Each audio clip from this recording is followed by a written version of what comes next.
అమరావతి కడతారంటూ నారాయణ గారితో కలిసి ఒప్పందాల మీద ఒప్పందాలు చేసుకున్నటువంటి సింగపూర్‌కి సంబంధించిన రవాణా మంత్రి ఈశ్వరన్. ఆ ఈశ్వరన్‌కి అక్కడ కన్సల్టెన్సీలు ఉన్నాయి. అవి పెట్టినే వాళ్ళతో టై అప్ చేసుకుంటూ సింగపూర్ ప్రభుత్వమే అన్నారు.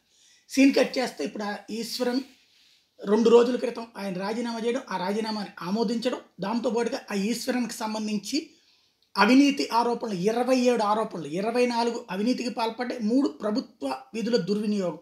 మొత్తం 27 కేసులు అతని మీద, ఆయన మీద ఇన్వెస్టిగేషన్ చేసి ఎప్పుడు ఇతని మీద కేసు నమోదు చేసినటువంటి సందర్భం నుంచి బయటపెట్టారు. జూలైలో అరెస్ట్ చేసి బెయిల్ మీద విడిచిపెట్టి అప్పటి నుంచి ఆయన మీద ఎంక్వైరీ చేస్తే టోటల్‌గా 27 వచ్చినటువంటి.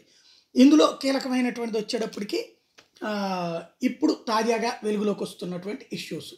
ఒకటి ఇతనికి బయటపడింది, ఎవరైతే మన ఆంధ్రప్రదేశ్‌లో కూడా అమరావతి మేనేజ్మెంట్ సర్వీసెస్ పేరుతో ఇక్కడ సింగపూర్ టౌన్‌షిప్‌ని అమ్మి పెడతానంటూ ఒప్పందం చేసుకున్నటువంటి వాడు ఎవడైతే ఉన్నాడో వాడి కారణంగానే ఇప్పుడు ఈశ్వరన్ అరెస్ట్ అయ్యాడు.